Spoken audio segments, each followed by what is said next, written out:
I created a series on how the world views the US. It has been viewed over 100 million times, and I have hundreds of thousands of comments from people all over the world. So I'm uniquely qualified to comment on how the rest of the world sees people in the US. And to my fellow Americans, I'm going to hold your hand while I say this. We are not well liked. We are downright hated by so many people in so many other countries. We are an active threat to the rest of the world. We elected a dangerous human being and put him in charge of things that affect people all around the globe. And just like many of us here in the US, they are suffering as a result, and they don't like it. We are actively hated by one of our biggest historical allies, Canada.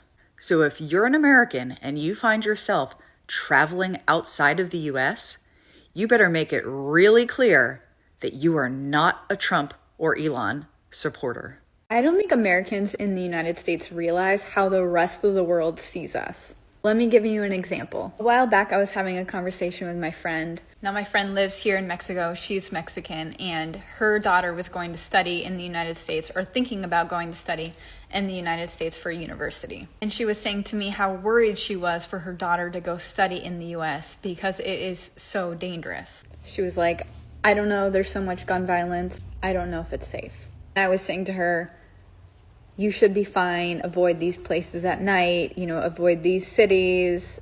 And then as I was saying it, it hit me. As a US citizen that lives in Mexico, this is something that I hear all the time about going to Mexico. People will say to me, I don't like you going to Mexico, it's so dangerous. Did you see the news? But the same exact thing is being said and happening about people going to visit the United States, especially right now. Growing up, we're so indoctrinated to believe that we are so lucky to be born in the United States, this place where only we have freedoms and safety. But from the outside looking in, it's completely different. People see mass shootings, gun violence, police violence, and now a government restricting rights. And they worry for their people going to visit the United States. They view the world differently than we do. You see, they say that America is for everybody and that anybody should be able to come, and that if it decreases or diminishes our standard of living, so be it, because the world is one big project and borders are kind of an antiquated idea and it's a colonialist experiment. So why shouldn't someone from Honduras just be able to come on up? Now, we believe that if you do not have borders, you don't have a nation. And that government is constituted to first serve its citizens, that we have a big heart, but you must first deliver for your citizens before you open your door. And that is the way families work, that's the way homes work, and that's the way a nation should work. Liberals would say, but what's the big deal? Why can't we just bring in another 100 million people? We're a big country, we can facilitate it. We would say, you'll lose your culture, you will lose your history, you will become something completely different, and if you import the third world, you will become the third world. And so why are they doing it? It's hard to pinpoint, George, but at the fundamental core, there is definitely this bleeding heart syndrome where they think America is the best example I could give is they think America is open for looting the way that Louis Vuitton was open for looting during the George Floyd riots. It's open season, take whatever you want. I made a video yesterday about how the rest of the world is viewing America. And when I say America, I mean the United States of America in current day. In reading through all of these comments, it is so astounding how there are things that people are commenting in these videos that I didn't even know was happening. And I think that is the scary part, is we know that we're being censored, but we don't even realize how much we're actually being censored, to the point where if people want to come into our country, they have to give up the last 5 years of their social media and emails to see if they are anti-Trump. That is dictatorship. That is fascism. And I made this video because there are so many people who have been brainwashed, and I'm not trying to say that in a mean way, but they have been brainwashed to think that other countries now fear us and they fear Trump, so they respect us, and they do not. They fear for us. They feel bad for us. They think we're a laughing stock. They now think that we are a third world country between gun violence, healthcare, maternity leave, free speech, the food that we eat. The list could go on. And I wanted to make this video in hopes that people who have learn to trust Trump, unfortunately, can learn that if the entire rest of the world is talking about how our country is truly not great and we are headed towards a very, very dangerous time, as if we're not already in it, maybe it's time to take a hard look at where you think and switch gears. It is okay to change your mind and to see these things and to say, you know what, this has gone too far. It's okay to be late, but please take a hard look at yourself and think about where you stand. So I asked, will the rest of the world ever forgive us for electing someone like Donald Trump?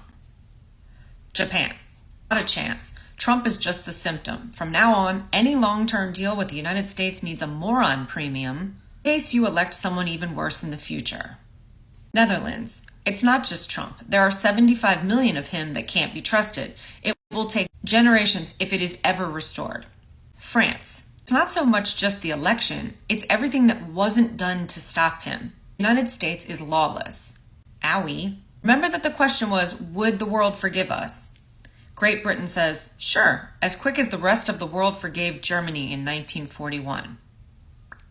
France. US today reminds one of the crumbling empires before the world wars. Arrogant, deaf to the world's anger, convinced of their own invincibility.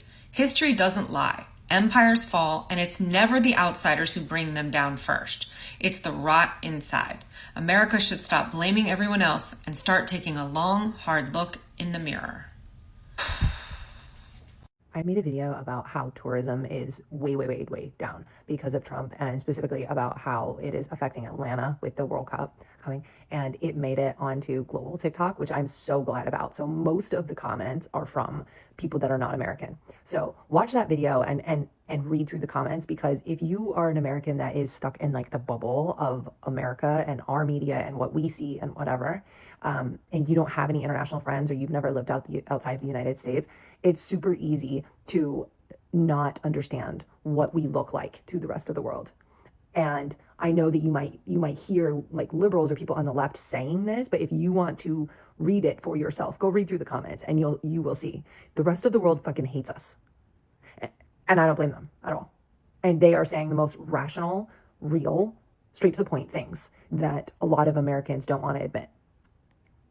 Some of us do. I do on my platform all the time, but a lot of everyday, normal, average citizens in America don't want to admit how bad it is. And when you hear it from people outside of America, they don't need to sugarcoat it, right? Because they're just facts, and they don't have a dog in the fight, because they're not like a Democrat or Republican. They're not left or right. They don't participate in our politics. They don't even really understand what each political party stands for or anything. Most of them don't even really know. So it's a very unbiased opinion. It's very interesting. Go read through the comments. The rest of the world fucking hates us.